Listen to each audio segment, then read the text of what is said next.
అందరికీ నమస్కారం. దేశవ్యాప్తంగా 10 రాష్ట్రాల్లో 37 రాజ్యసభ స్థానాలు ఏప్రిల్లో ఖాళీ అవుతున్నాయి.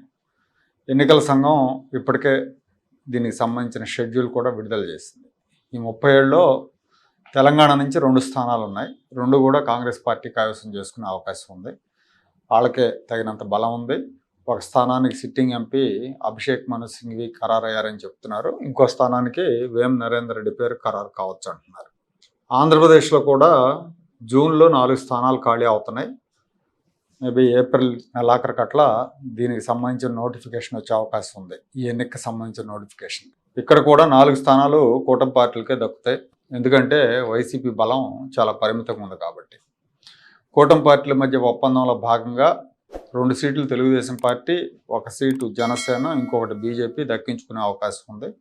తెలుగుదేశం నుంచి ఈసారి ఎక్కువ మంది నాయకులు రాజ్యసభ బెర్త్ను ఆశిస్తున్నారు. పోటీ చాలా ఎక్కువగా ఉంది. జూనియర్లు, సీనియర్లు అందరూ కూడా ఈసారి రాజ్యసభకి వెళ్ళాలనే ఆలోచనలో ఉన్నారు. తెలుగుదేశానికి వచ్చే 2 సీట్లలో ఒకటి సిట్టింగ్ ఎంపీ సానా సతీష్కి ఇవ్వచ్చు అన్న వార్తలు బలంగా ఉన్నాయి. ఎందుకంటే ఆయన మోపిదేవి రమణ గారు రాజీనామా చేసిన తర్వాత రమణ స్థానంలో రాజ్యసభకి ఎంపికయ్యారు. సో ఆ పదవీ కాలం ఈ జూన్తో ముగుస్తుంది. కాబట్టి ఆయన అంతా కొద్ది రోజులే స్వల్పకాలమే ఎంపీగా ఉన్నారు కాబట్టి ఆయన తిరిగి కొనసాగించాలన్న ఆలోచనలో అధిష్టానం ఉన్నట్టు తెలుస్తూ ఉంది. ఇక మిగిలిన 1 స్థానం కోసం చాలామంది పోటీ పడుతున్నారు. ఈ ఎన్నికకి ఇంకా చాలా సమయం ఉన్నప్పటికి కూడా ఇప్పటి నుంచి ఎవరి ఛానల్లో వాళ్ళు ట్రై చేసుకుంటూ ఉన్నారు. సీనియర్లు అయితే నేరుగా చంద్రబాబు గారితో తమ అభిమతాన్ని వెల్లడిస్తున్నారు. జూనియర్లు నారా లోకేష్ గారి ఛానల్లో వెళ్ళే ప్రయత్నాల్లో ఉన్నారు. ఈసారి అవకాశం దొరకకపోతే మళ్ళీ 2 ఏళ్ళు వెయిట్ చేయాలి. ఎందుకంటే 2028 జూన్ వరకు మళ్ళీ ఖాళీ అయ్యే స్థానాలు ఏమి లేవు. 2028 జూన్లో ఇంకో 4 స్థానాలు ఖాళీ అవుతాయి. సరే, అప్పుడు కూడా కూటమి పార్టీలు పంచుకునే అవకాశం ఉంది ఆ 4 స్థానాలని. అప్పటి వరకు వెయిట్ చేయటం జూనియర్లు అయితే వెయిట్ చేస్తారు, కానీ నీకు నెక్స్ట్ అవకాశం ఇస్తామంటే వెయిట్ చేయగలరు. కానీ సీనియర్ నేతలకైతే కష్టమే. ఎందుకంటే కాలం గడిచే కొద్దీ వాళ్ళకి ఏజ్ పెరుగుతూ ఉంటుంది. ఇంకా వెయిట్ చేసే ఓపిక కూడా ఉండదు. అందుకే ఈసారి ఏదో ఒక రకంగా చంద్రబాబు గారి అనుగ్రహం పొందాలనే ప్రయత్నాల్లో సీనియర్లు ఉన్నారు.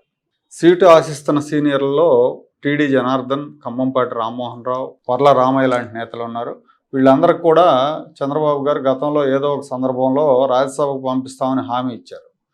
కొన్ని దశాబ్దాలుగా పార్టీ కోసం పనిచేస్తూ ఉండటం వీళ్ళ క్వాలిఫికేషన్.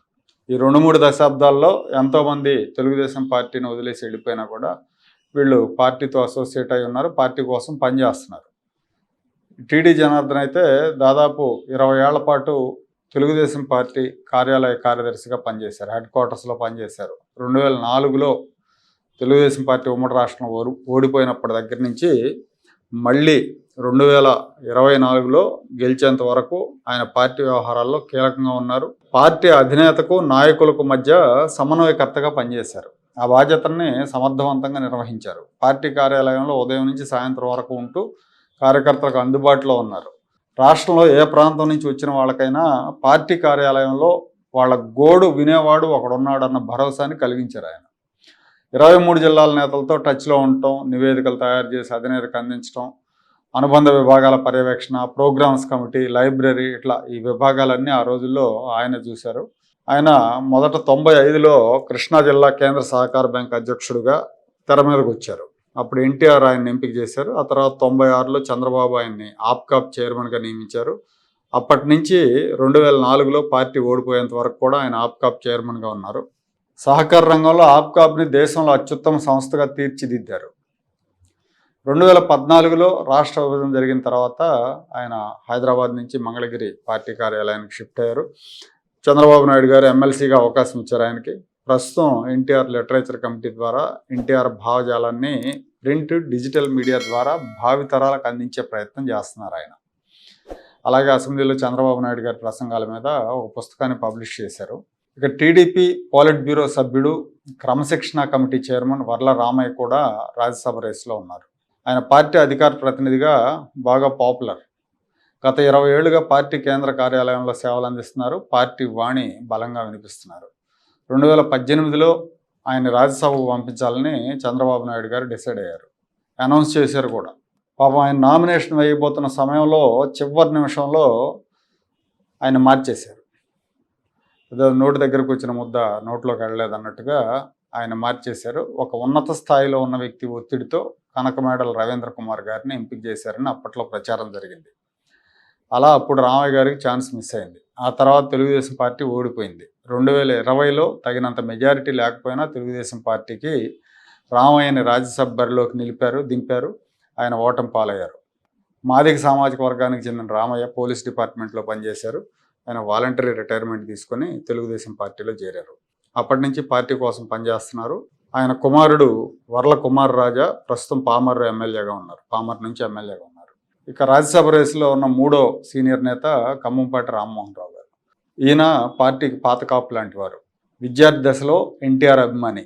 పార్టీ ఏర్పాటైన దగ్గర నుంచి ఎన్టీఆర్కి దగ్గరగా ఉండేవారు. ఎన్టీఆర్ 1987లో రామ్మోహన్ రావుని పోలీస్ హౌసింగ్ కార్పొరేషన్ చైర్మన్గా నియమించారు. ఇంత చిన్న కుర్రాడిని పోలీస్ హౌసింగ్ కార్పొరేషన్ చైర్మన్గా నియమించడం మీద అప్పటి డీజీపీ వ్యతిరేకించారు. కానీ ఎన్టీఆర్ గురించి తెలుసు కదా మనకి, ఎన్టీఆర్ పట్టించుకోవాలి. పోలీస్ పెద్దలు వ్యతిరేకించినా కొంతమంది ఇంత చిన్న కుర్రాడికి ఎందుకు ఇస్తారని ఆయన పట్టించుకోలేదు. పోలీస్ హౌసింగ్ కార్పొరేషన్ చైర్మన్గా నియమించారు. ఆ తర్వాత కూడా చిన్న పరిశ్రమల కార్పొరేషన్ చైర్మన్గా పనిచేశారు ఈయన. ఎన్టీ రామారావు గారి హయాంలో జాతీయ పార్టీల నేతలతో జరిగే సమావేశాల్లో ఖమ్మంపాటి కీలకంగా వ్యవహరించారు. 2000 సంవత్సరంలో చంద్రబాబు నాయుడు ఆయన రాజ్యసభకు పంపించారు. ఆ 6 ఏళ్లలో ఢిల్లీలో జాతీయ స్థాయి నాయకులందరితోటి మంచి సంబంధాలు మెయింటైన్ చేశారు. ఇప్పటికీ కూడా ఢిల్లీలో వివిధ పార్టీల నేతలతో రామ్మోహన్ రావు గారికి మంచి సంబంధాలు ఉన్నాయి. అందుకే చంద్రబాబు నాయుడు గారు 2014లో రాష్ట్రం విడిపోయిన తర్వాత మళ్ళీ గెలిచినప్పుడు రామ్మోహన్ రావుని ఢిల్లీలో ఆంధ్రప్రదేశ్ ప్రభుత్వ ప్రతినిధిగా నియమించారు. 2013లో చంద్రబాబు పాదయాత్ర చేసినప్పుడు ఆ రూట్ మ్యాప్ ఖరారు చేయటం, ఆ కోఆర్డినేషన్ అంతా కూడా ఈయనే చేశారు. ఈ నాయకులు ముగ్గురు సీనియర్లు. వీళ్ళ ముగ్గురికి ఏదో ఒక సందర్భంలో చంద్రబాబు నాయుడు గారు రాజ్యసభ హామీ ఇచ్చున్నారు. ఈ ముగ్గురు కృష్ణా జిల్లాకు సంబంధించిన వాళ్లే.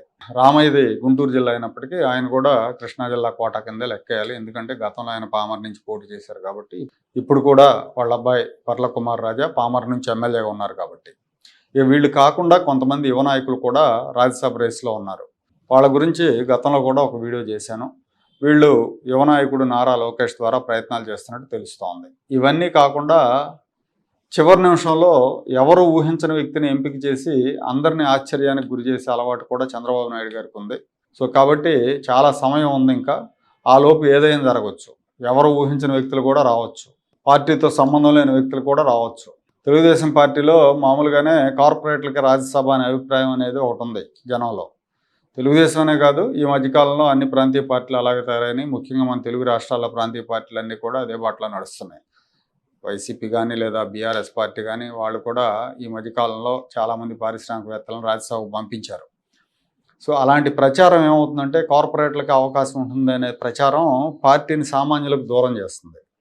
అప్పుడప్పుడైనా ప్రజల్లో ఉండేవాళ్ళని, ప్రజా సమస్యల మీద అవగాహన ఉన్న వాళ్ళని, పార్టీ కోసం టైం పెట్టే వాళ్ళని అలాంటి వాళ్ళకి అవకాశం ఇస్తే అది పార్టీకి, పార్టీ అధినేతకి ప్రజల్లో పాజిటివ్ ఇమేజ్ తీసుకొస్తుంది.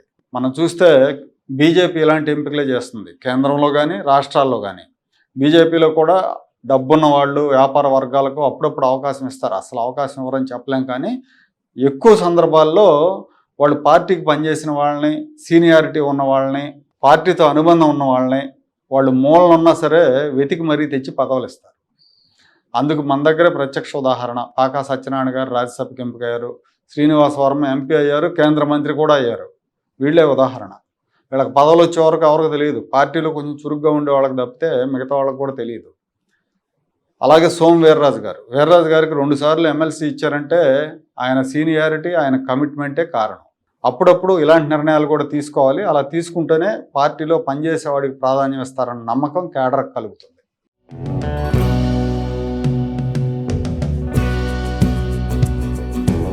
Like, share and subscribe to Rajaniti channel.